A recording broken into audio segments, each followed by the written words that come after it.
Okay, so I just got done watching Avatar 3, Fire and Ash. So I got, it's supposedly coming out tomorrow. There was even a poster at the theater that said releases December 19th, but I guess they always do these early shows like the day before. And I did that for Avatar 2 as well. So at the end of 2022, I saw that in like the early show first day release, right? And so the thing with these kind of crowds is they're very dead. It was very empty in there both times, in the 2022 early show for Avatar 2, but also in this show for Avatar 3. So I'm going to give I'll give like a short, brief review without giving any spoilers, but then I'll go into major analysis of spoilers. Something happened. See, I get very enthusiastic about doing these movie reviews. I'm going to start doing this again, actually. I used to review movies back in the day, but like something happens when I'm watching something that I'm so deeply analytical of it that it's like crazy, right? Like I go into things that I'm sure nobody else is thinking about, or like different theories and different things. So I do get really into it. So my rating for this movie is only going to be a 3. I was teetering on 4, but there's some weird things that happen towards the end that, again, I guess I'll leave for the spoiler part later. So the beginning is going to be spoiler free, and I'll tell you when the spoilers start. But basically, just don't watch this at all if you don't want spoilers, because whatever. But I'll give it a 3-star. It was almost 4, so I'll give it 3.5, even though I often don't do halves, just to distinguish it from part 2, because I gave part 2 3 stars, right, because it rehashed the first one. But guess what this one does? It rehashes the second one too much. So again, without giving it too much away at the beginning here, most of the movie takes place around the water tribe and that water area again. You're dealing with the fish again, the whales again, right? You're rehashing that too much. My assumption with the title and the premise is like, oh, it's about fire and ash, and you'll be in the volcano. They show a couple of shots of the volcano type area, but you don't actually go there that much. And the way that the fire tribe is actually shown is kind of wimpy. It's like, oh, they're just like a random bunch of like bandits and vagabonds. I had in my head just, whatever I'm anticipating and kind of speculating. I thought they'd have like a big castle by the volcano. It'll be like Mount Doom type of thing from Lord of the Rings, and this queen. I had a very vivid scene actually that I was predicting, like where she's sitting on her throne in a big castle and kind of ridiculing the Na'vi and stuff. But there was nothing like that. It was like this very vagabond kind of tribe presentation that didn't make them feel all that threatening. The villain is good. The new villain, the woman. I'm not good with these names because they are a little hard to pronounce and remember, but she was pretty badass. She reminded me almost of Voss from Far Cry 3, right, with like the twisted tribal, not that Voss is even really tribal, or like the other chick, Citra, from Far Cry 3, but no, like, yeah, it was adequately like sadistic and really enjoying and relishing. She's like a pyromaniac. Some of her expressions are pretty funny, like, She has a hard-on for guns, first of all, right? She's discovering how to use guns, and that's a big thing for her. And then she's also, let me show you my boomstick type of moment. For Korra, she gets to introduce guns to her, and they kind of team up, and so that's kind of a fun thing. So she's a good, adequate villain, right? So I'll give you that. But again, you're recycling Korra again for the third movie, which I was really ragging on it in the second movie, that you recycled him again there. I thought that was a bad decision, right? Unnecessary. So it feels like what the series is doing, honestly, if I'm objective about it, they might not age that well, because I feel like they're pulling their punches. I didn't think this one would do that. The second one did it, and it was sort of predictable because they know everybody's going to watch it anyway. This one was disappointing on a different level, because even though it's better than the second one, right, because that just really rehashed the first movie with very little effort, I feel like, very little originality. This one does that somewhat, but it feels like they're holding back some of their better ideas because they want to save them for, they know they're going to make a part 4 and part 5, right? Because it's rare that movie series are like that, where you know for sure you're going to make that many more, right? It's not set in stone to that extent, or it's not such a sure thing. And so they're deliberately writing it with that in mind, like, we got to save our best ideas for later. So that I'll hold against it. And I also feel like, even as I'm saying that they're going to hold their best ideas back, what I object to is that, what was I going to say? Just the fact that, but yeah, the new villain was good. Again, we get that whale guy again. who I almost thought died at the end of the second movie, but I guess not. The guy who like hunts whales, I found him kind of funny in the second movie. He's not that interesting here. So some of this just starts to feel a little repetitive. Some of the military guys, some of that bureaucratic talk again. I don't know, like what really, action was okay. Like it's just sort of not mind-blowing the way it should be given the budget and the hype around it, right? So it's still good, but it's kind of how I felt about the second one too. Maybe my expectation is too high, but it feels like they're playing it too safe, right? They're trying to be too...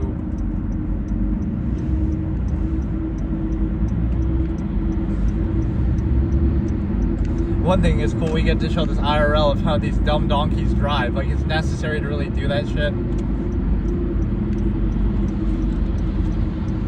When you know the lane is ending, but you gotta cut me off like that. But no, basically, I'm actually kind of struggling to explain it without spoiling anything yet, because I wanted to do like a review at the beginning here where I don't spoil anything. But basically, okay, let me think. You're recycling Quaritch again, the whole thing. Hey, how's it going? Basically, you're recycling Quaritch again, right, which we knew from the second movie. Spoilers for the second movie that he doesn't die at the end. But obviously... Okay, this whole spider thing, yeah, it's like a hostage abuse type of storyline too, right? So here are some of the problems.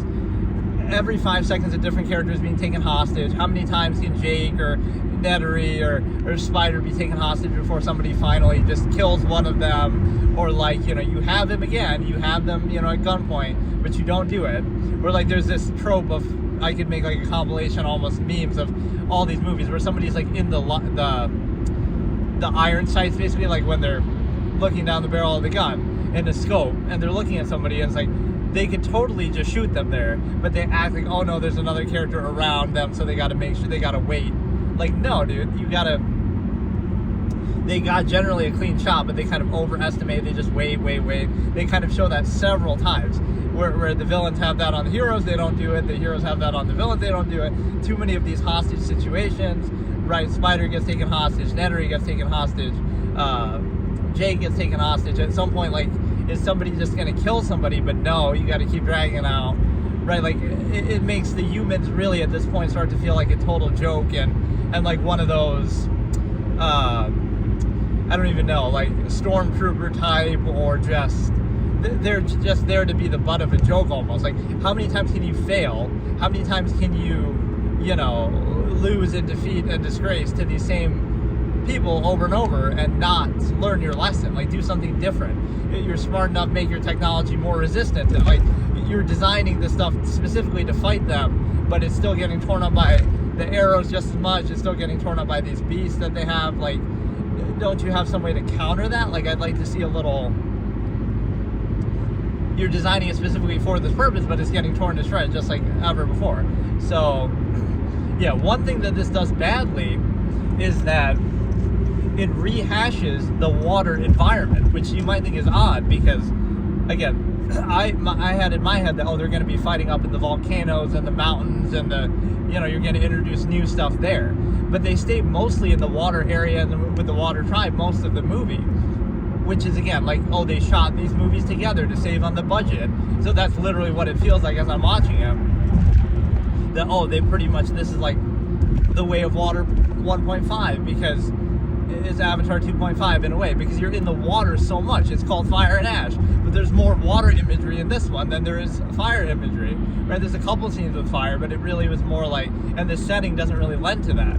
It should be up in the mountains, it should be in her volcano fortress, this villain, right, who was a good villain. I did enjoy her, but kind of anticlimactic ending where she doesn't,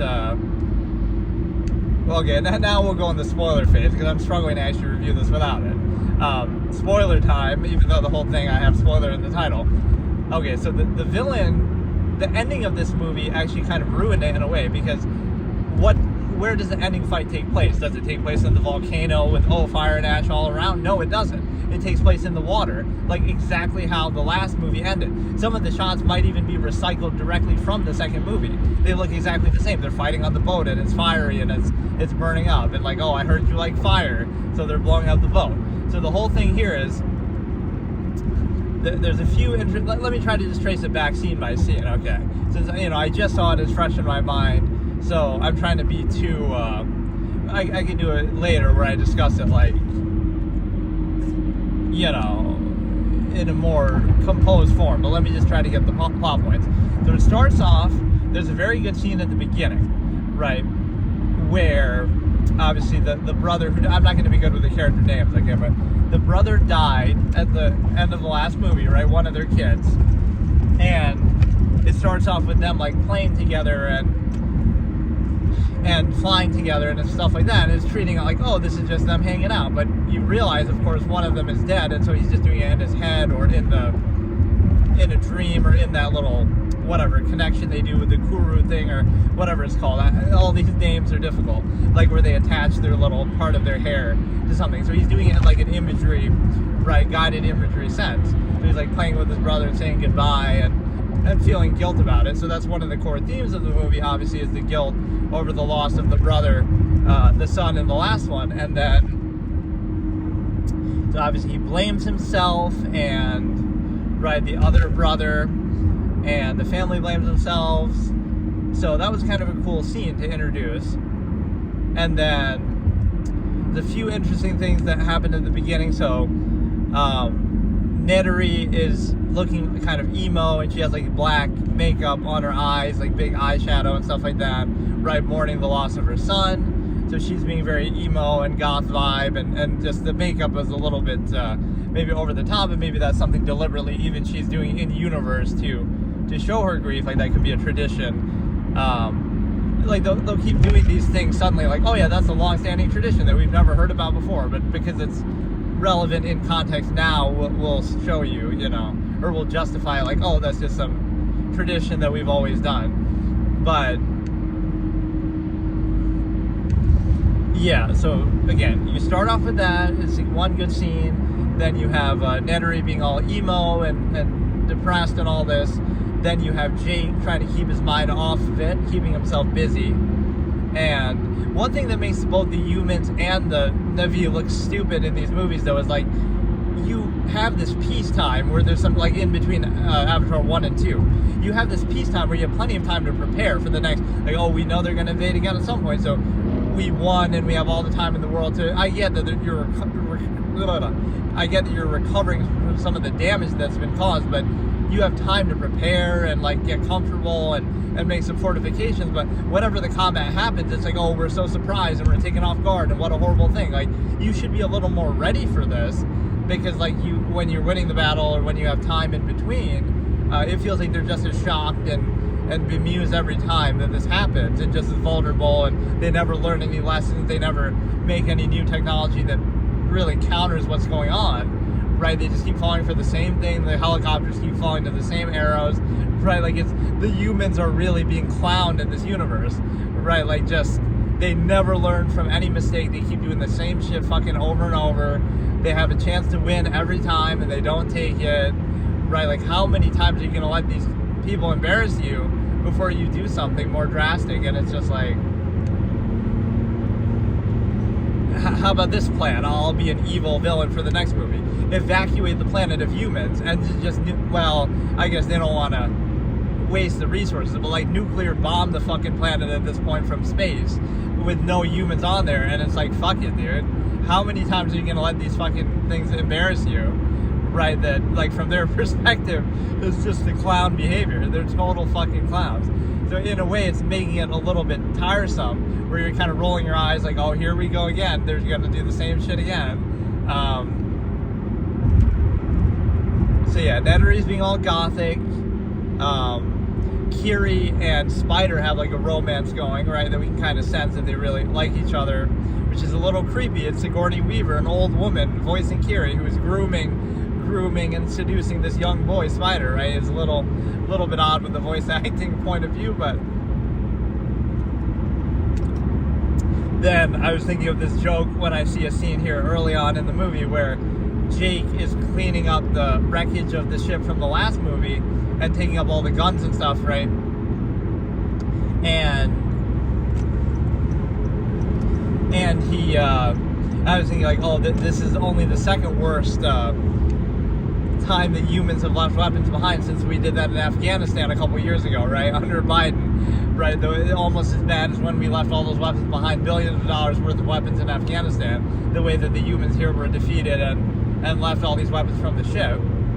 And then he tries to give Nedry a non-consensual weapon upgrade in like video game speak, that he attaches a like RPG to her bow, as if her bow's arrows weren't strong enough anyway, because they were always piercing through helicopters and doing all this crazy shit regardless. But he tries to give her that, but she rejects it, like, okay, I'm basically just gonna ruin the whole movie, so you shouldn't really do this unless you've seen it, which probably most people haven't seen it.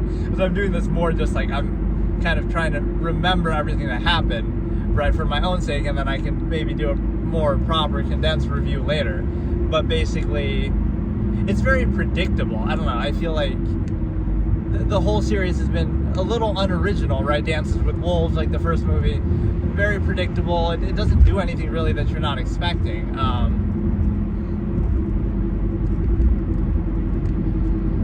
Okay, Onda. But yeah, the fact of, so yeah, we haven't seen a bigger weapon stash left behind since Afghanistan, the way he's picking up all the wreckage from the ship, right? That'd be pretty meme-worthy. What else do we have? Just, there's this thing of, yeah, Spider and Kiri having a thing together, which is kind of, feels kind of natural, I guess. And then, what else? There's a couple interesting things that happen like right out of the gate. There's this kind of bickering back and forth between the queen of the water tribe, again, I'm not going to be good with these names, and Nedry, kind of like almost like a cat fight thing that we get more of later with the fire chick too. But there's this interesting scene. Okay, now Spider, this is kind of the hostage thing I was complaining about. We're like, oh, a character's going to get held hostage every 5 seconds in the movie. Literally, I'm not even, like, it's so triggering. Like, how many times, like, everybody's a weakness. Like, get these people out of here. Like, there's always these kids, and oh, now the kids are going to be, like, the second movie I said that. You have these kids, so you know immediately what that means, right? Oh, they're going to be a weak link. They're going to be held hostage. They're going to be used against you. Like, that's why they're introducing these kids as characters. It's like,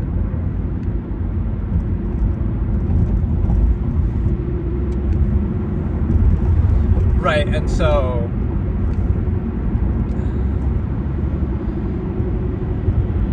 right, it might seem a little cynical to look at it like that, but it's like, oh yeah, we introduced these children just so they can constantly be used as fodder for being held hostage and kidnapped and used as like a bargaining chip for different scenes and scenarios.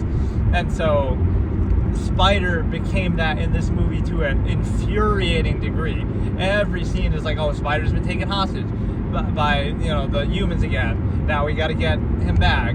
And then, oh no, now Quaritch has a soft side because, oh, it's his son, even though it's whatever, in his memory, right? So then he keeps holding back when he could have killed Jake. He gets Jake pretty early in the movie, but oh no, we gotta find Spider, and so I spare you so we can find Spider.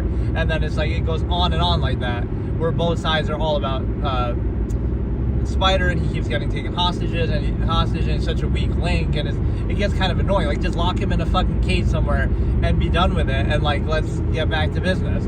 It just kind of ruins the thing, because he's just become a plot device in a way, right? Kiri is like a Deus Ex Machina machine, where whenever something needs to happen, she has this special power and connection to nature, AWA, where she kind of uses her little, I keep forgetting what that thing is called. I think it's like Kuru, but I thought Kuru is like where you eat people's brains and it fucking kills you, right? Some old school tendency like that, because I made a joke like that when I was playing Plants vs. Zombies. But no, it's like, so Kiri is a plot device whenever Deus Ex Machina, whenever the plot can't advance. Oh, she'll do some special thing, right? And it's some superpower that she has, right, to make nature do whatever she wants, kind of, and just some spiritual thing, and she can attach to nature and link with nature, right? So whenever the plot needs something, she'll just pull it out.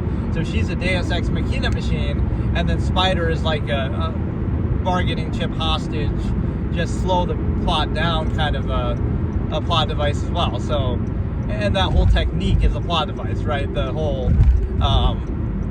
and there's nothing wrong with it, but they kind of overuse it a little bit, where, you know, this whole connecting to nature thing, and even some of that whole theme of it is getting a little bit old too, like the whole tribalistic thing, and okay, we're one with nature and minimalistic, and we're kind of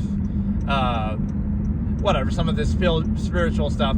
It's getting a little old because we keep hearing the same thing again and again. And there's this moment where it's maybe the middle of the movie where they commit that sin again of the title of the movie, right? I criticized that in the second movie, like where he recites towards the end that, the way of water connects all things, like a little monologue that has the title of the movie in it. Like, oh no, only Christopher Nolan can get away with that, like he does at the end of The Dark Knight, right? Because he's writing at a much higher level than these movies. But it's like this movie does that again, where he's reciting it to himself as he's going through the water. The way of water connects all things. Like, again, an eye-rolling type of moment. And then it's like the writing is done in a very obvious, I don't know, it's deliberate, but it's like we don't want to be too nuanced, right? We want to play it safe. We want to be unoriginal, even rehash stuff if we have to. Like, we want to save some of our best ideas for later, make it very lowest common denominators, like, that's why it makes so much money. But it's definitely not like anything mind-blowing, right? It's good, it's okay, visually it was good, right? I did see it in 3D. I don't think I saw the second one in 3D, actually. But whatever, I'm not going to rate or too highly or lowly based on that. I'll just say visually it's good, although for this time, you know, like the original movie would have been impressive visually. I think the second and third are more like, they're good, but it's what you expect. It's, 2025, like compared to 2009. It's a different expectation. So yes, it looks better, but it doesn't look that much better that you would really be as impressed now by it. And then, yeah, that hostage-taking plot device. So like there are two plot devices who are going to be having this romance together, and it's the ultimate, right? The Deus Ex Machina machine in Kiri. Whenever something's got to happen, she just advances it because, she's going to control nature and she can just do that. And she's having a bit of an existential crisis, and, she's been cut off. It's like a drug. She's been cut off from Awa now, and she's worried about it and all this kind of thing, but, she's getting, like, addicted to the power that it gives her. As if that's granted. You should be grateful that you had it at all, not that you can't do it anymore whenever you want. The Queen of the Sea people, of course, is the Water Tribe is, of course, pregnant, and then there's some bickering back and forth there. There's one interesting scene. So like Nederi at the beginning is very bitter and spiteful, right, hating humans because obviously of the loss of her son. But there's a bit of irony in that they even point out, like, okay, Jake is technically a human, so how could you hate on that too much, right? That, like, she hates humans even more now, but Jake is one, so, like, how do you reconcile that? But there's an interesting scene. I feel like this is something I should make a clip of this particular take, because this is one of those subtle things that nobody's gonna notice, and like a year later, right, it would go viral, like, this is what a cool take. There's a scene at the beginning of this movie where this speaking of the hostage thing, first of all, that kind of pisses me off, like how much of a liability he basically is, and everybody's always trying to rescue him and all this, as if they didn't do that a little bit in the second movie too, right, where that was kind of a recurring point, and Quaritch showing sort of a soft spot. But what I'm saying is that there's a scene where he's like, everybody's like asleep, and then Spider's mask, which he needs to breathe oxygen, obviously, right, because he's still a human amongst the Na'vi, is starting to malfunction or like run out of oxygen, right? So, and then they can't find it, right? They had a spare, they can't find it, and then they struggle to find it, and then they finally do. And then it shows like a shot of Nederi looking in the back, like almost a little disappointed, like she's the one who hit it. They don't ever confirm that, but there's a lot of dialogue later where she keeps saying, like, we should kill him. I guess it is implied that she did that.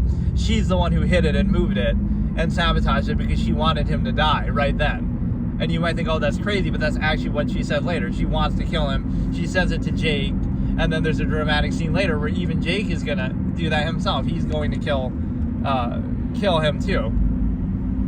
Because, okay, he becomes a plot device too. I kind of forgot to mention this part. That, he's become like Ellie from The Last of Us, or one of those type of characters, Children of Men, where, Kiri, he's struggling with the mask thing again, which again is a whole nother plot device issue now here. It's not enough for him to be taken hostage. His mask breaks again, as if it should be running out this quickly, or keep a bunch of backpack of fucking spares. The Na'vi like to travel light. They're kind of just what you see is what you get. They don't have like a ton of clothing or bags or anything, but I mean, make an exception here. But his mask is dying again, right? Like in tiresome fashion, and so now he's passed out on the ground, and he's gonna die. So Kiri, right on cue, uses the little plot device power that she has, and somehow, again, even in a way that the writers are going to struggle to justify, saves his life, and like kind of does something where he gets bonded with some part of nature, like one of those flying jellyfish things, and something happens like where they fuse with his lungs, and then like, now he can breathe normally forever. Although I don't know why you would trust that immediately. He starts yelling, and like they're not worried that like they don't know the full extent of what happened. Even Kiri herself doesn't always know what she's doing, right, when she goes in like a trance almost when she's doing these things. But they just automatically trust it and act like, everything's fine now. Like, it's one thing if he's okay for a little bit, but I would be a little skeptical. Then later we find out from the human scientists, this is going to be like, a bridge to take over a lot better. Because, if they can reverse engineer the ability for humans to breathe without needing masks, right, and all of this, then it'll be much easier for them to take over. So that becomes a Deus Ex, not a Deus Ex Machina, like a MacGuffin device for the humans now. Now we can't kill Spider, and we need Spider because Quaritch would do that anyway. He wants Spider because it's his son and he has some weird affection for him, whatever, regardless. But the humans want him now because, we can reverse engineer this thing of his ability to breathe without needing a mask. So now, and then that's why Jake is trying to kill him later. Like, he's worried about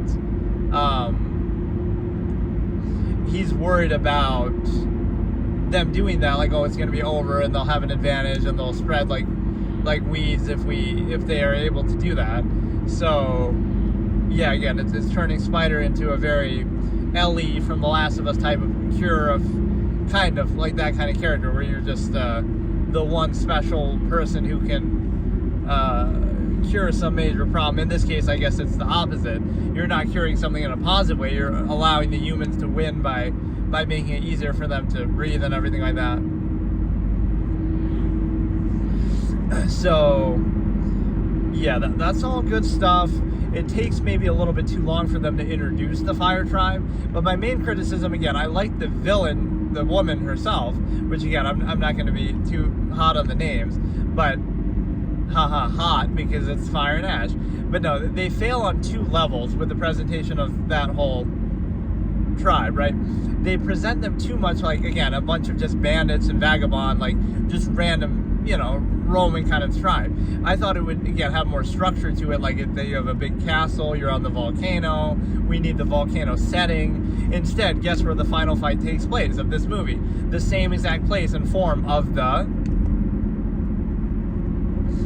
second movie, where you're on the battleship and in the water, and the whales and the different things are Tanuk or whatever they're called, you got to learn a whole fucking language to discuss this with all these names and stuff, but they're hitting the ships and they're helping and fighting, and it's kind of like the same rehashing the final fight of the second movie. So that's a big disappointment, and some of that is done on the same budget. That's why they're shot together, or that is a real shock. Like, you're calling the movie Fire and Ash, like, we're changing something, we're rehashing the same kind of thing, but at least change the setting. Okay, let's be up in the mountains, and it's going to be in the volcano and all this kind of thing. But no, it ends up being in the water. You see more water in this movie than you do fire. Like, it's not the right approach. I would have committed to that a lot more. We want to see something different visually. But no, there's a lot of the same water imagery, a lot of the same fish kind of helping and encounters, and the whale hunter guys is getting a little bit old and doing the same thing over and over, right? And it's like,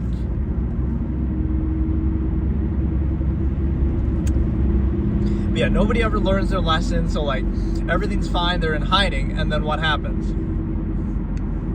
They make a big spectacle because they're trying to like move Spider out of the thing, right? Neteri wants to kill him, and again sabotages the mask. I'll stick to that theory, and hides it and wants him to die like that, like, oh whoops, it was an accident. But that's kind of a nice subtle scene, and then she openly says it later and stuff like that.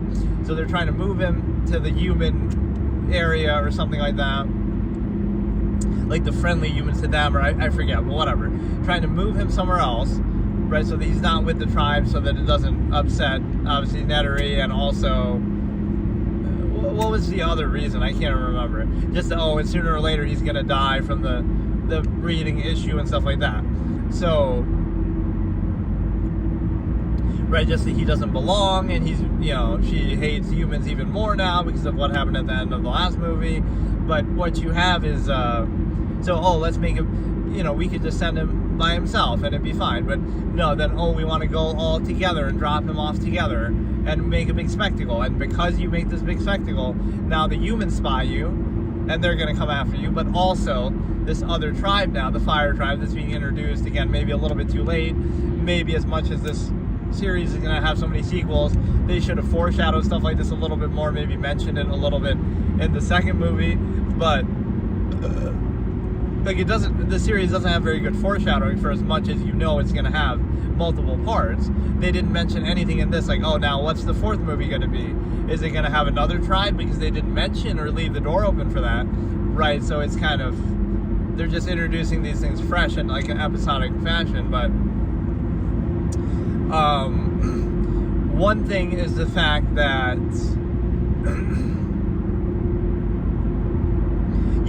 they're going in a big spectacular fashion, so they attract attention. Like, what could go wrong? Everything's fine, and then we suddenly make a big trip, and we get spotted, and now the Fire Tribe starts. So the way that combat is shown in these movies is sometimes a little bit underwhelming from this perspective. It's good on the level of like guerrilla warfare and kind of involving the major characters, but it's the whole planet basically versus, it's Earth versus this whole planet. That's what it, Pandora. That's what it should feel like more. But in both the second movie, in the first movie, it kind of felt like that. But in the second movie and this movie, it feels more like these smaller microcosm type encounters and conflicts. Like, again, this Fire Tribe is introduced. Like, it's just a couple of them just coming in and they're just fighting like they're bandits. And it didn't feel really like this whole society or tribe, really. Right? It felt sort of small. It felt sort of just random. The way they're presented is not that impressive with infrastructure. And then the same thing with even with the humans and the, like Jake's crew. Like in the second movie, it's the same thing. Like, this battle at the end bogs down to like the big battleship, one big battleship and a bunch of other ships, whatever. And it's, them coming and fighting it. It's like, that's good as one central fight, but like, the whole, I don't know, like the whole planet would be fighting. Like the humans are not just that's the only fight going on. Like, one big battleship, and if you destroy that, I guess we lose. Like, there's other things going on other parts of the planet, no doubt, but they kind of fixate on one thing and one area, and they're kind of making it easier for the audience to follow. But there's something missing with that, right? So again, you have these scenes in both the last movie and this movie where like, you're in the jungle and you're in the forest, and it's like 10 people chasing 10 people, right? Like, 10 of the Fire Clan chasing Jake and his crew, and that's it. Like, okay, we get it, this is the main characters, but like, why are these encounters always so small, right? That like, there'd be more going on, there'd be more of them, right? It kind of reduces everything down to an easier level to follow, but it's kind of missing something that way. Again, even the ending fight is like, it's all encapsulated in one place, which I know it might be hard to show what I'm trying to suggest, but it's like, this is like interplanet warfare. Like, you're talking about the entire planet Earth with billions of people versus Pandora with billions or whatever number of Na'vi. It's kind of a different expectation than what we're seeing here. So it kind of reduces it down to such a scale that it feels like, it's not that big of a deal. It's just like 10 people fighting 10 people. Like, okay, so what? It doesn't feel like a full-on war at that point. But yeah, the new Fire Tribe is introduced, and again, some of the writing around that was pretty good. Again, the villain is interesting, kind of the sadistic nature, the rejection of Awa, like, oh, we kind of relied on her and then she betrayed us or didn't deliver for us, so now we don't believe in her. And even Jake is saying some of that same rhetoric. There's an interesting tie-in there. Like, what good did it do us if it cost us our son? Whereas Netery is taking, like, that's all I have left. I have to take refuge in that. So that's kind of an interesting tie-in, that Jake is almost talking like the Fire people do later on, even though he doesn't commit to that viewpoint. It's kind of like doubting Awa and stuff like that.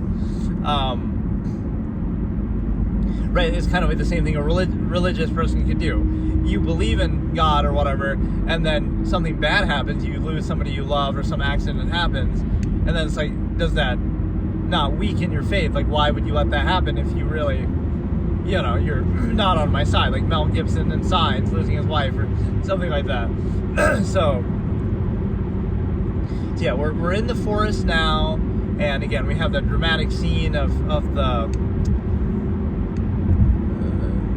Spider, again, his mask failing yet again, and then being saved by Carrie's plot device capability. That turns him into a plot device for the humans as well, and then, right, like a MacGuffin device. And then it also allows you to see, at that point, again, you get introduced to the Fire people.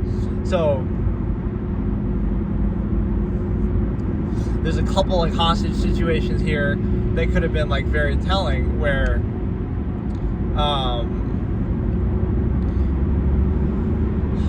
Quaritch gets Jake very easily, right? He just gets him and he's caught, and he's, I forget, he's like distracted doing something, and then he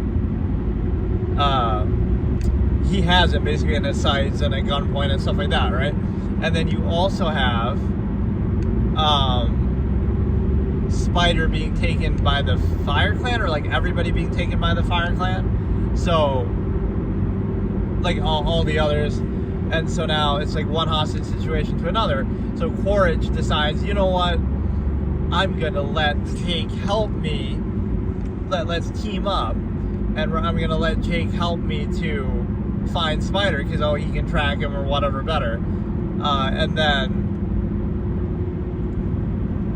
as if Quaritch shouldn't be able to track his own son, or be able to do some of the same tracking capabilities. But yeah, there's a couple of flaws with that whole premise of Spider. Why can't they just make an avatar body for Spider the same way they do for Jake? Or why can't they just make a better mask or have more masks? Like, it doesn't feel like it should be that big of a problem to solve. But yeah, so Quaritch gets him pretty easily, but oh no, now we got to team up, because now the Fire Clan is going to steal Spider, take hostage of Spider and everybody else. So now they're sneaking together, they're working together to try to rescue them. And then what happens is you're able to rescue them, I guess, and then the Fire chick is, the Fire Queen, I'll call her, is like very fascinated by guns.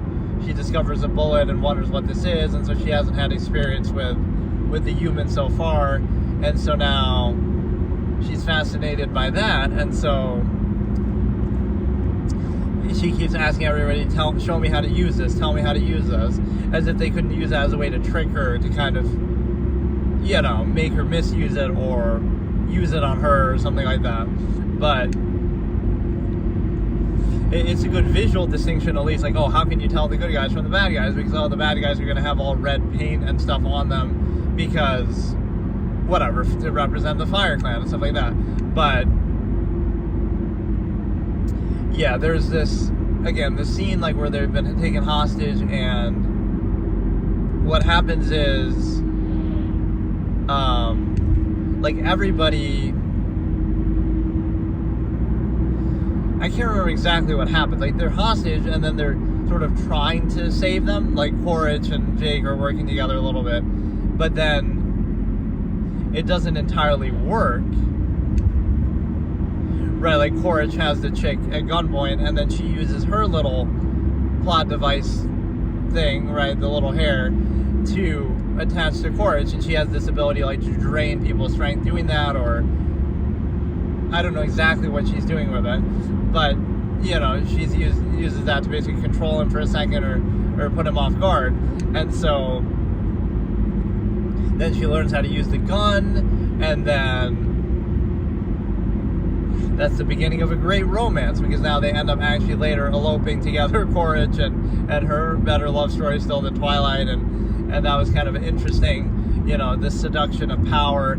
So he comes into her base and with a bunch of guns and like bribes her with that, and even a flamethrower. She has a bigger hard-on for a flamethrower than I do in games. Like, I always love that when it's kind of uncommon as a weapon, but I always love that flamethrowers in a game. And then, you know, she kind of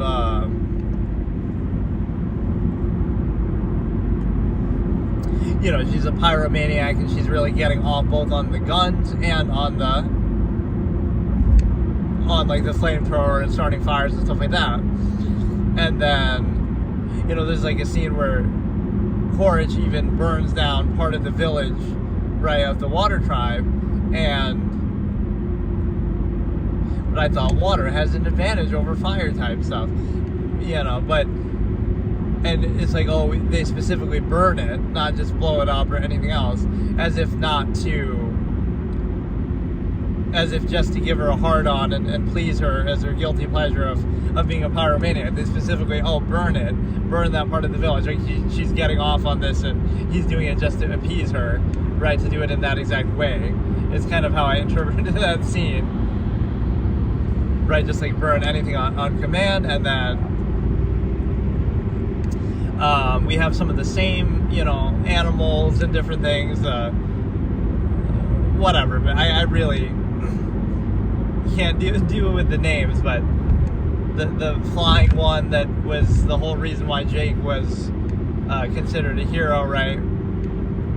And then so they're, you know, it's a nice way to come together for the final fight. Like, okay, they have the flying side, they have the fish helping. They don't really have much ground combat there. There should have been like a fight happening on the volcano and on the ground and stuff like that, with some fire related beast or something like that. But yeah, like it all comes together, and then they're still kind of losing the fight even after all that. And so it's like this union between Quaritch and the fire chick saves them, with Quaritch kind of being a hybrid there. So Quaritch is a man of many sides here, where he's almost helping Jake a little bit because of Spider, and then now he's helping the Fire Tribe because he has a hard-on for this chick, and they have this little you know, relationship going on, actually, which I guess that's something I wouldn't have expected. That did surprise me, as much as I'm calling it unoriginal and predictable. That was a good, interesting touch. So there's this scene where he goes and he tributes the guns to her and is trying to win her over, right? And then she drugs him. There's like a devil's breath type moment to make him subservient to her, kind of, but it's like a truth serum or whatever. But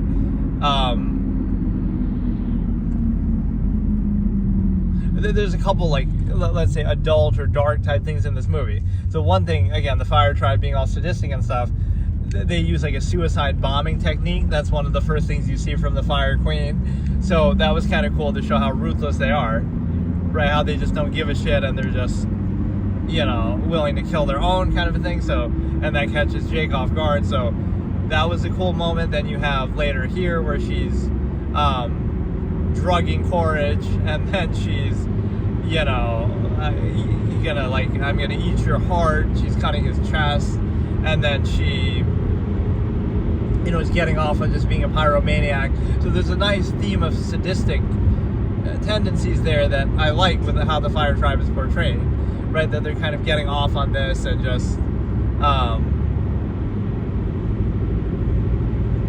but, and she gets kind of into it too. Like they genuinely are like in a relationship, and it shows them together and stuff like that. So again, that sort of makes it at least a bit distinct from the previous movie, where again, it's not just Quaritch again and the humans again. So you have the Fire Tribe. I feel like they could have done more with it and made them more interesting. I would have just ignored the humans completely in this, and again, almost made it feel like that's almost what I imagined would happen. I thought the Fire Tribe would be so powerful of a villain in itself that it's not that they would team up with the humans against Jake and all, that it would be the opposite, that Quaritch would team up with Jake against them, right, that Quaritch would have a change of heart and help them beat the Fire Clan, because the Fire Clan will be that powerful and that much of a threat.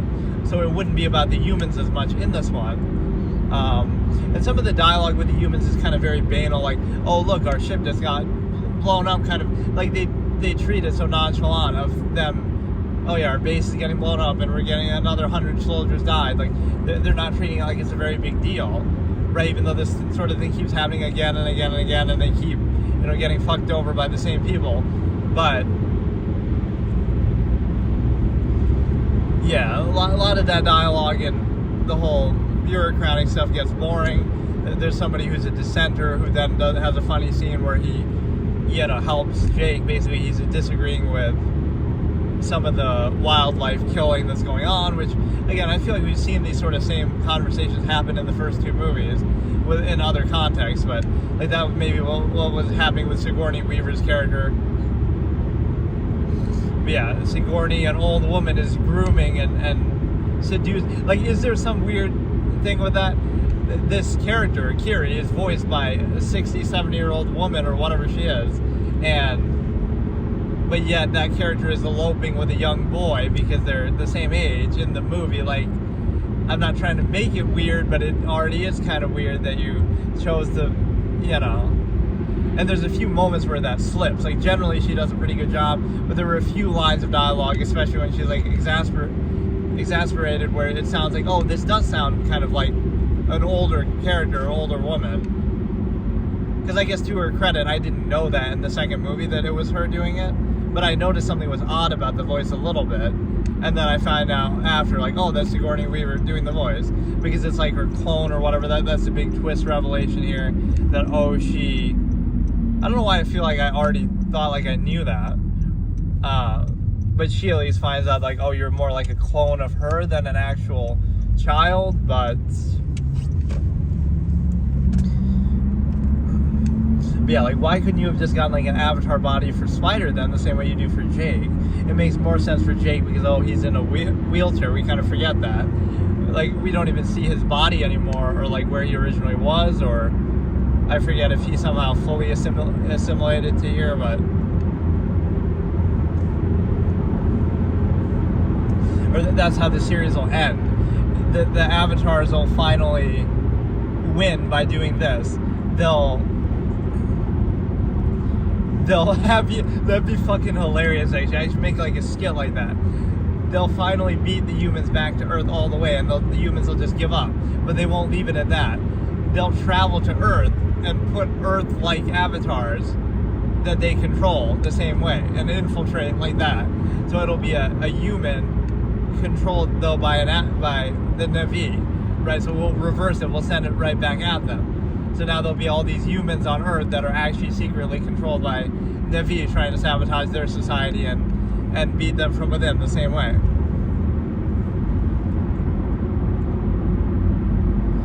Yeah, some of the hokey stuff, spiritual, gets a little bit old. The Water Tribe is kind of boring. There's some deaths towards the end that are kind of anticlimactic, that happen kind of hilariously fast, and some of the friends of the sea princess, basically, right? Like, as much as I was saying, like, oh, not enough characters maybe have died in these first three movies, like, I wanted, you know, some more major character deaths, especially in the second movie, or at least like one major, you know, not the son necessarily, but yeah, you get like fucking one that's like laughably comically quick. Somebody's just going through, right, one of the two friends of the princess, basically the water princess, and it just happens so quick that it's like you barely get like one frame to show this character dying. And then there are actually like rapid fire deaths towards the end of this movie of a lot of characters. So, you know, again, there's a child born from the queen, the sea queen, and then Neteri's gonna kind of adopt that, and even though overcome their differences, there's like a cat fight dynamic between Neteri and the Fire Queen. Obviously, the fact that they just don't like each other, and she gets injured actually pretty badly. Oh yeah, that's kind of funny. There's like a montage of scenes like this that you could show. She gets injured and shot in like the shoulder, right? And now she can't use her bow, and so there's like 10 different scenes, one or two of which are like really quick flash, like a totally different scene is happening, and it'll flash to her for like 0.1 second that has nothing to do with what was just going on, and it'll be her trying to shoot a bow and it hurting, and she being pissed about it, like I can't shoot a bow because my arm is still hurt, and then it'll cut to a different scene, like, so it's just torturing her. There's one of those scenes in particular that's fucking funny. Something totally unrelated is happening, then it just cuts to her for like 1 second to show that, and then it cuts away again. And so there's like 10 scenes like that of her just getting pissed, like, I can't shoot this bow because my arm is hurt, and on and on and on. So, right, like she's just struggling with that for a big part of the movie, that she's just been shot, and then she does something very badass that is almost ridiculous, where Jake now, trying to rehash just everything I remember.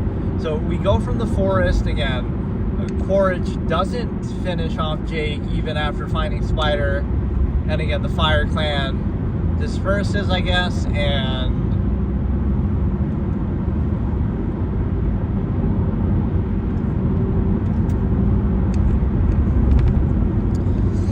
so basically at that point Quaritch could have got him, and they're even having like this tongue-in-cheek type scene, like, oh, we're both too tired, better wait till we're healthy again at full strength before we fight.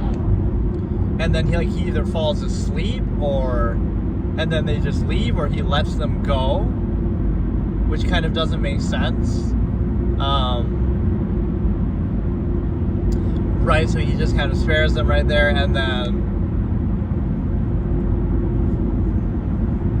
there's some more things about the outcast whale that's like the brother of this other kid that they kind of beat that, like it's pretty well paced, like the scenes are very fast and it moves very well, even though it's a 3-hour plus movie.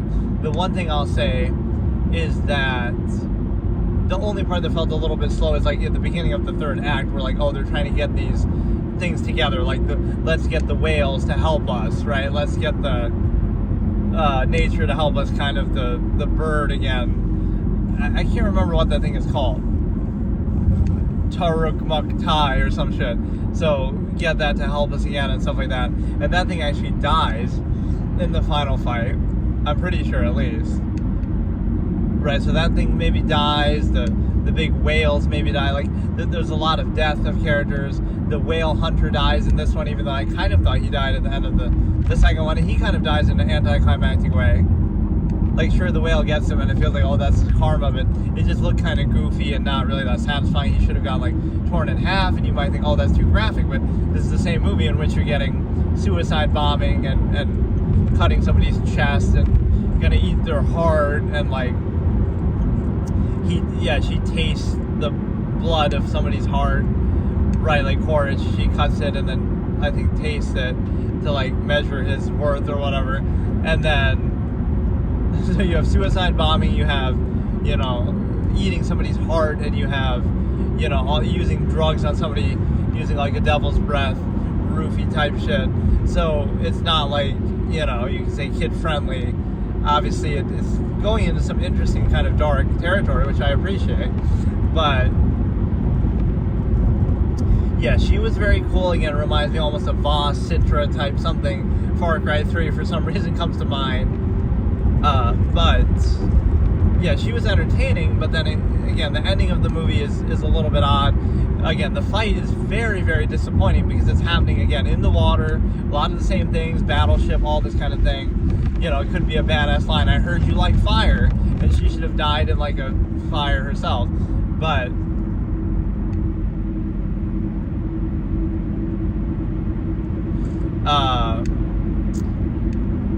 but no, I guess the ship is burning and stuff like, oh, I heard you guys like fire. So again, she makes the alliance, or Quaritch makes an alliance with her.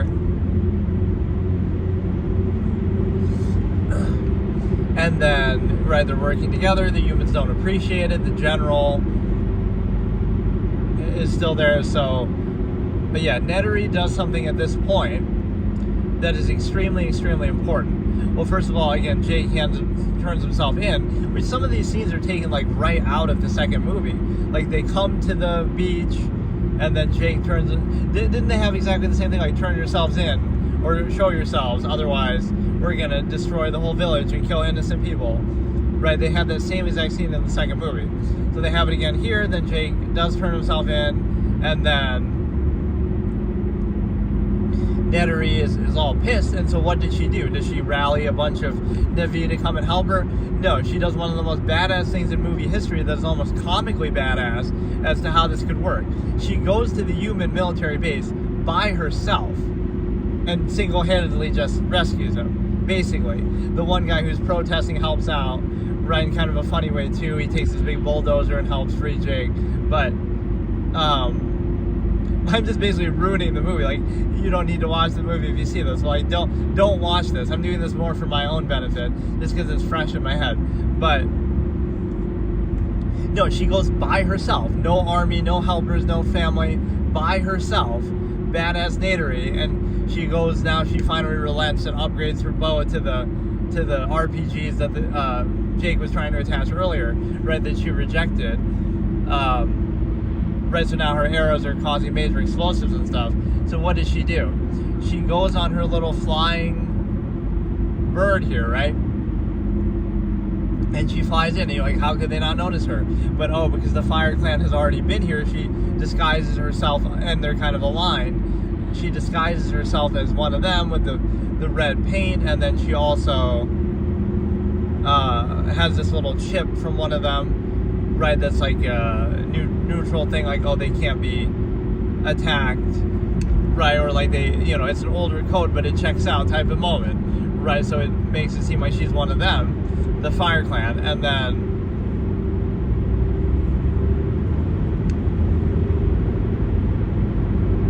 she single-handedly goes in there, shoots some of these explosive arrows, blows up major parts of the base, right, and then Jake is rescued in part because of the bulldozer guy, and then Spider is using himself kind of as a self-hostage now, like, oh, you can't shoot Jake because I'm right here, even though he's way taller and you could easily shoot him, but right, like, oh no, I'm right here with Jake, and so if you try to shoot him, you'll shoot me, except he's literally 3 times as tall as you, and you can get a headshot.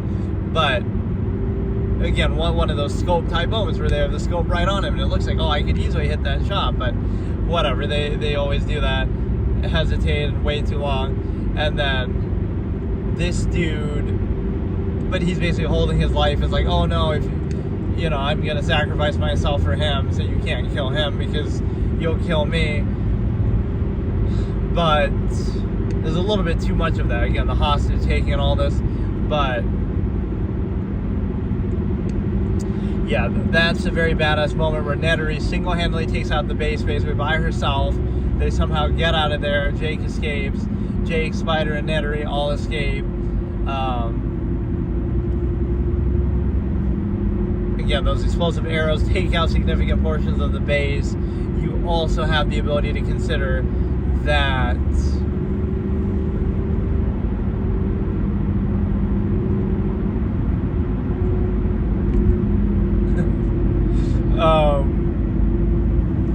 you also have the ability to consider that was just cracking me up though. It's like, how is she gonna single-handedly fucking do this? Right, you're not coming with an army or any, you're just coming by yourself. Right, and she's just that badass that she can do that.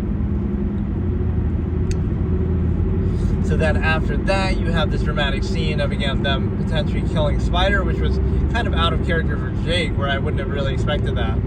But that he's the one who then volunteers to do it and says, you were right. And then Netery has a change of heart and says, oh, he saved your life, which I kind of didn't understand when she said it in that scene. Like, save your life in what way, when? But I guess when he threatened to... Jake's, like, pinned down, and then Spider threatens to whatever, like he gets in the way, like I was saying, even though it seems kind of goofy.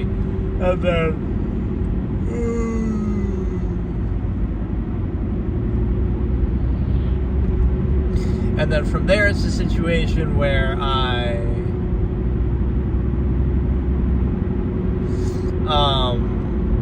so yeah, then they decide not to kill him, then they stick with him, and then you have basically the preparation for the final battle, getting the whales and the sea creatures on board, which is, again, rehashing the second movie too much, getting the Turok Maktai thing on board, the bird and stuff. And so then the final fight is still decent, but it's like, it's trash because it's the same fight from the second movie, exactly the same. You get the battleship, you get the whales doing the same thing. So it's really, Avatar 2 is basically Avatar 1 again, with, it's the humans coming again, right?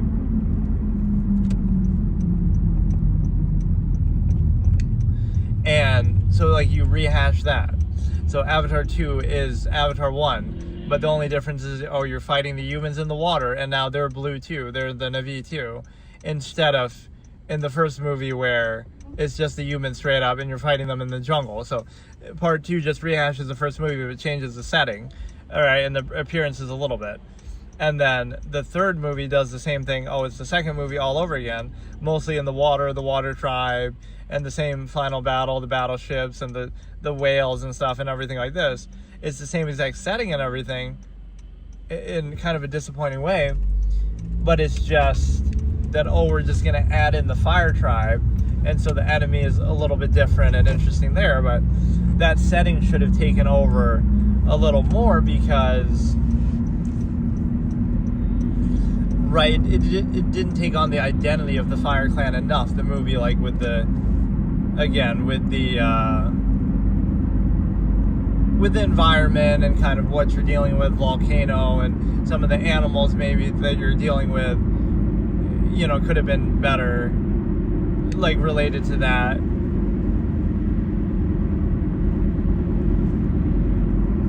It felt like, again, it's very similar to the second movie, and you're doing a lot of the same things. Let's find the outcast whale again. Let's try to get the whales to help. Let's try to get the bird to help. Like, just some of these same kind of things that we've seen in the first two movies. And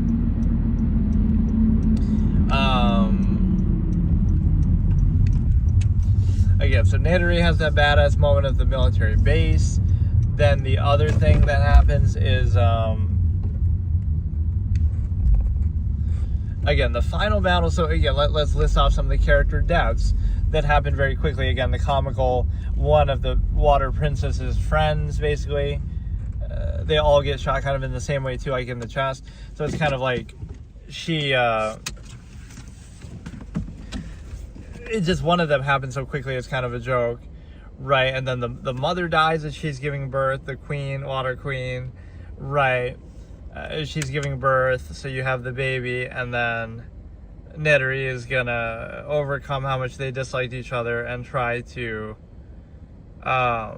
adopt that, I guess. And then you also have the couple human deaths. It seemed like the general died, who's always on the ship, and like they're getting sucked into a vortex that they kind of identify. There's some event like that going on too at the same time as the battle, and so it looks like her ship gets sucked in the vortex and she's killed by that, but I don't know for sure.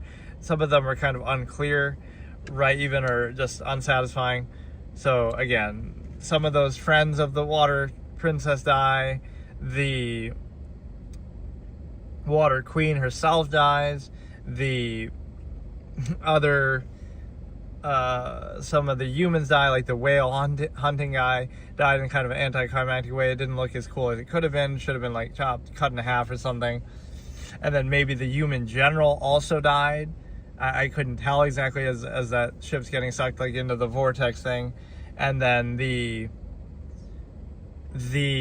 actually Quaritch dies, but not in the way that I thought he would, like he lets himself fall back into the vortex. Again, it seemed like it was maybe even unclear whether he died or not, or even the general, but I'm assuming both of them died the way they show it. He's about to be killed by Nedry, and then Jake is almost trying to convert him to their side because of Spider and this whole connection, and then he kind of falls back of his own volition, like, oh, I'd rather die than be saved by Jake. And so it seems like he died there, but again, very anticlimactic, goofy way of him falling backwards, and just neither of those really look very cool, right? Of the whale guy dying or of Quaritch dying, it feels kind of anticlimactic, a little lame. That's what I was calling for at the end of the second movie. Like, please don't make this guy a 3-movie villain. But no, I thought he would, like, I thought the conflict would be different, that they'd team up against the Fire Clan and then he would sacrifice himself, Quaritch, to save his son, Spider. But that's not actually how it was. Instead, Quaritch teams up with the Fire Chick and the Fire Clan, and that pretty much stays the whole time. Right? I thought something might happen, like where the Fire Chick will then threaten Spider, and then Quaritch will turn on her, and that'll be a big thing. That might have actually been better, maybe predictable, but it's not like what happened was really that special anyway. That probably would have played better, right? Like, it seems like they're on the same side, and then, oh no, now she threatens Spider, and then she's gone too far, and then Quaritch feels like he has to step in and betray her.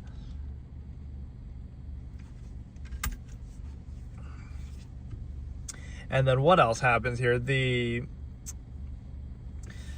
other one was the fact that the Fire Chick actually doesn't die, and she gets away.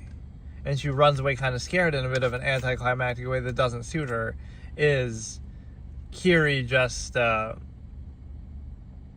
Kiri does her, again, plot device thing again, attaches the hair, and then that kind of fucks with her and makes her scared and run away.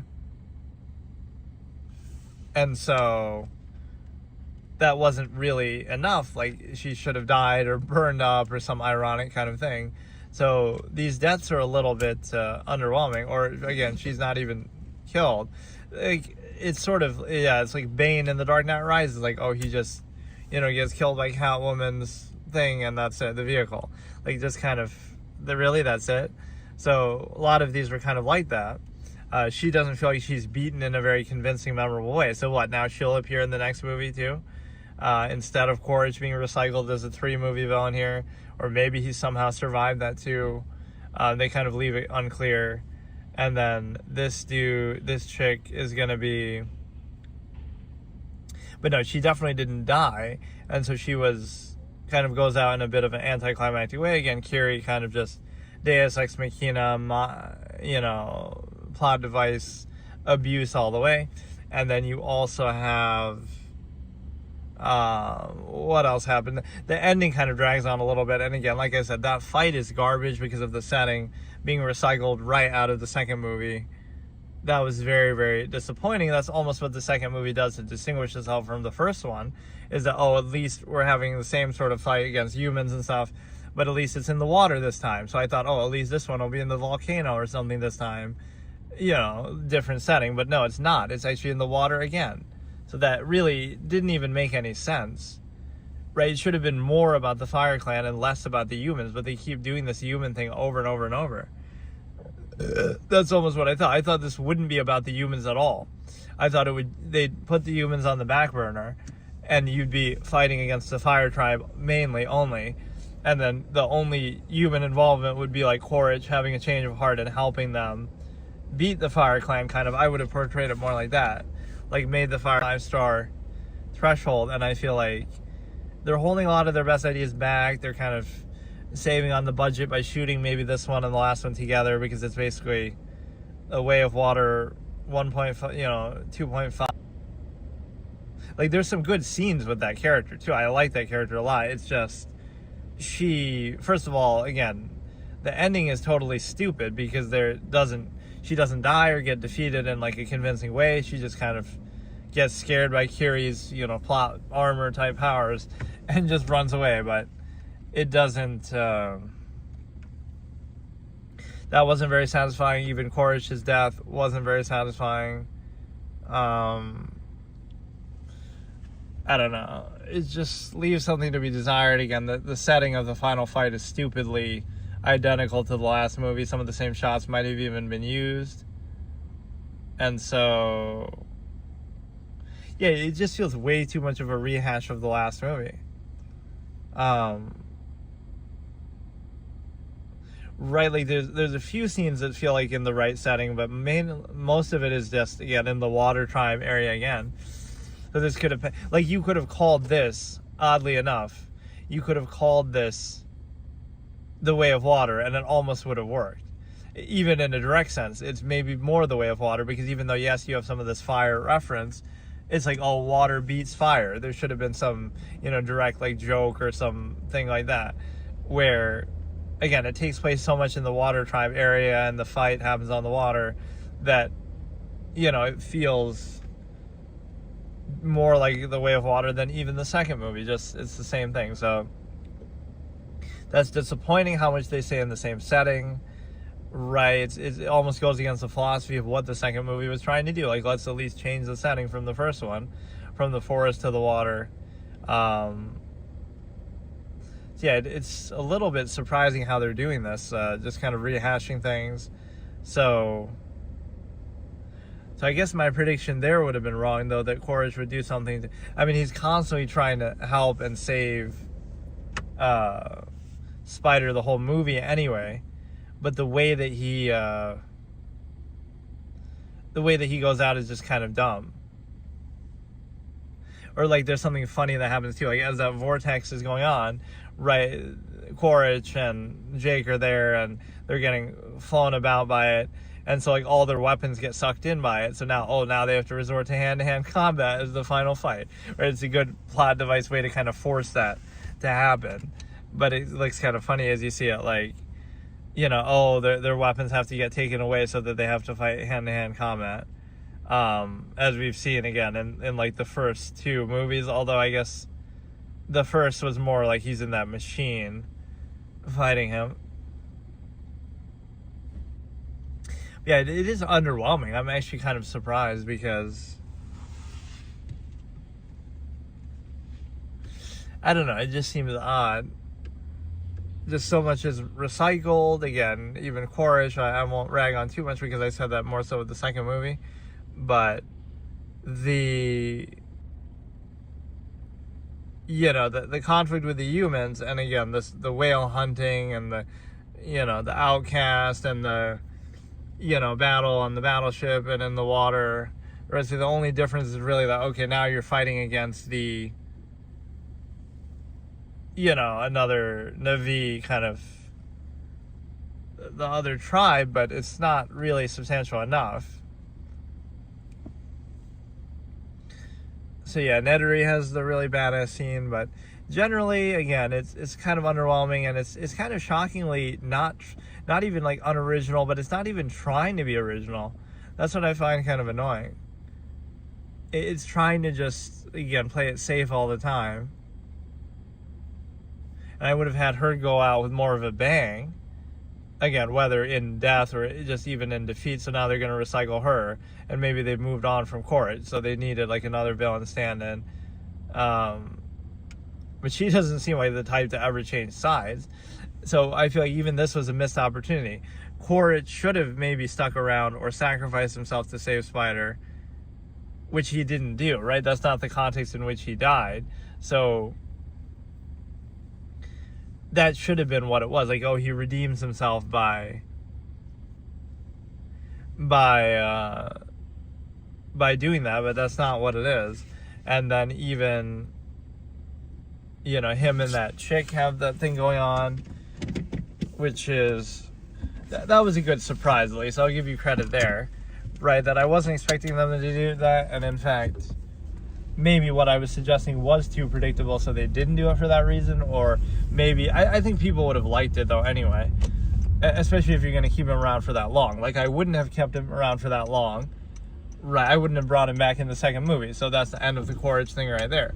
But if I was going to do that, right now, what do you do with it? Okay, you're going to make him be here for 3 movies, and so I'm going to turn him into a Darth Vader type, redeem himself, something crazy like that type of character. And the reason why that works is because it was a perfect setup. So instead you have him eloping with the fire chick and working with her, and still basically being bad the whole way, or having a soft spot for Spider, but it doesn't really matter. But no, the humans have turned into a joke that is eye roll and can't even take seriously, because how many times do you let these people escape, or how many times do you have them, held hostage, and how many times do you let them clown you and destroy your base and get away with this? And, they're not taking it seriously enough. Oh, look, I have a situation here, everything's blown up, and look, 100 soldiers have died again. Like how many times? This isn't the first time it's happened. They're almost bored of it and jaded of it themselves. They say it so casually. They're acting like this is no big deal, right? They're almost used to it. Or what ends up happening too is the fact that there's this scene, so Jake obviously is getting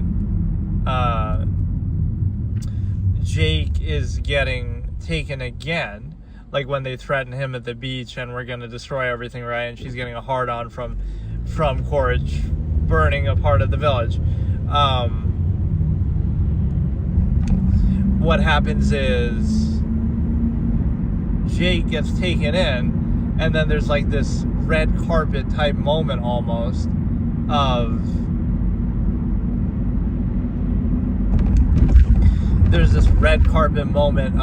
them walking in, and the media's all looking at Jake and so shocked that he's been caught, and then they keep him and wait till we'll wait till 600 hours before we execute you.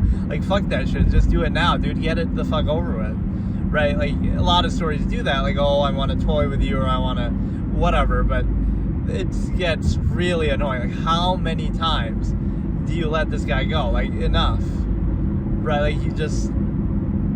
You have him right there, they're letting him sit in the caves, they're making a big spectacle out of it, but no, there's this red carpet walk almost, where they're walking in, and there's a big crowd with the cameras and looking at them like celebrities as Jake and Quaritch are there. So yeah, Quaritch had some pretty good moments actually in here, the way he sort of stands up to and seduces in a way the fire chick. So she's definitely the highlight of the movie, but it doesn't matter enough.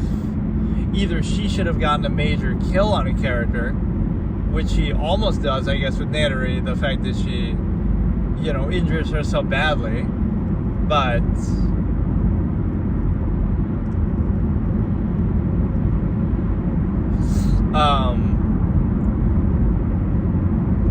no, this, the rest of the movie is, I'm almost shocked by that. There was a point where I'm almost thinking oh, this shot is taken directly from the second movie of them going on the ship or in the water, or some of those images. That, that's the only way to explain it. People might not think this deeply about it. The only reason why that's the case is why? Because they shot these two movies together. They shot Avatar 2 and 3. I even remember reading something about that years ago.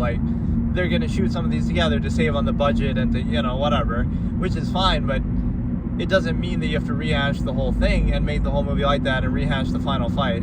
So the final fight in the first movie takes place in the forest. The final fight in the second movie takes place in the water. The final fight in the third movie also takes place in the water. Why did you do it with the battleships? The same thing. It's so stupid.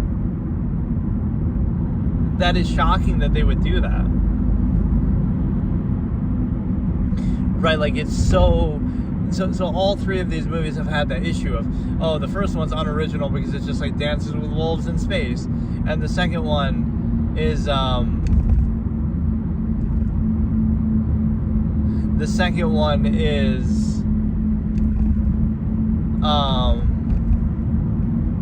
same story, just fighting the humans again, except we're just gonna make Quaritch a Na'vi this time, and we're gonna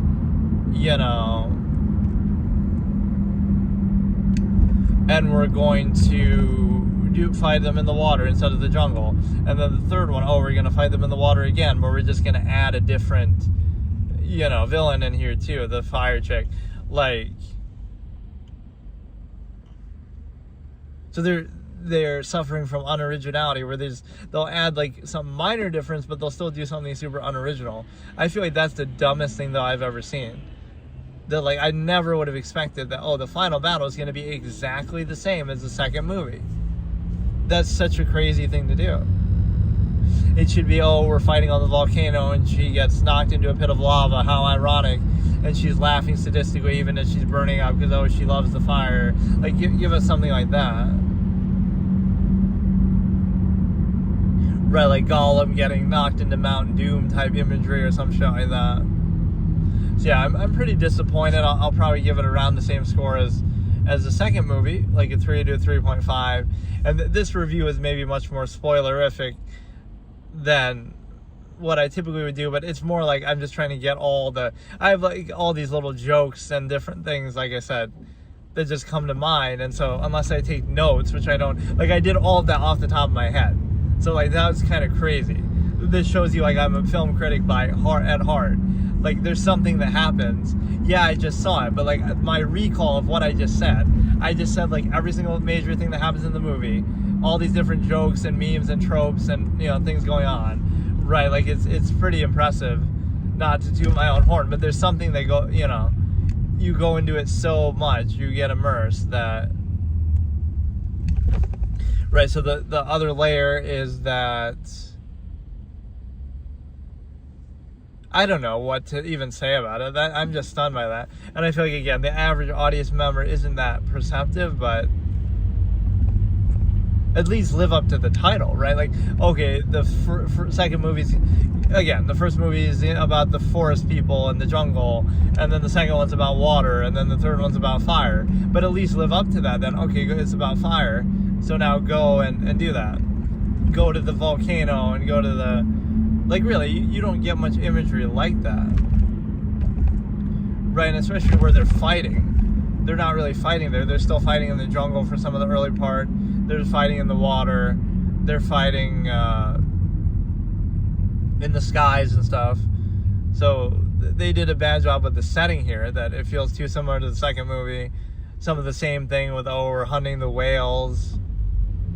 I swear, it's just like copy-pasted. Some of the shit, and even the same guys there, right, hunting the whales, and so like some of the things I said should have happened in the second movie happened here. Like Horrid should have just died then, or the whale guy should have died, or whatever. So they were holding stuff back. But yeah, just to say, that's really what it is. I've identified it. To save on the budget, they did that. To save on the budget, they shot these two movies together, and so that means that the final fight has to happen in the same area too. Right, in the water, and the battleship, and all that shit again. I could have just imagined it in the mountains, in the volcano. They're, using natural things to their advantage again, like little spots of lava or some shit, I don't know. Right, that's what you'd almost picture. And she has like a big fortress, a big castle in the mountains.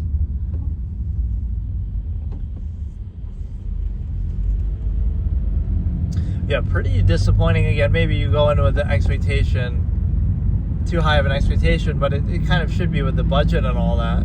Because you feel like, it's just amazing that they play it so safe, and they're kind of unoriginal, and they kind of rehash everything, and they kind of seem to be doing that deliberately.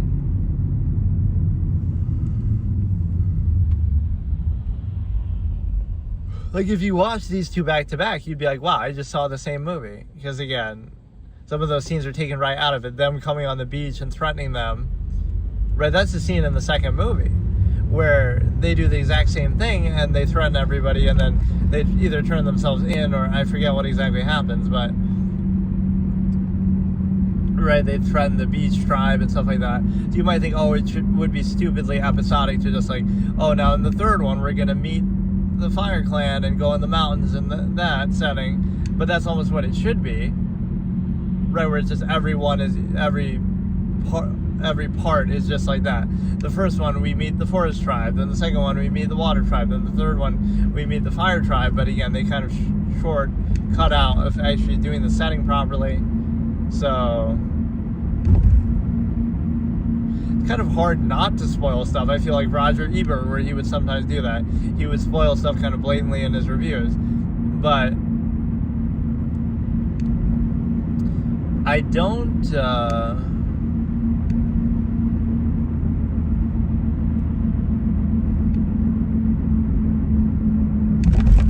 I don't know, because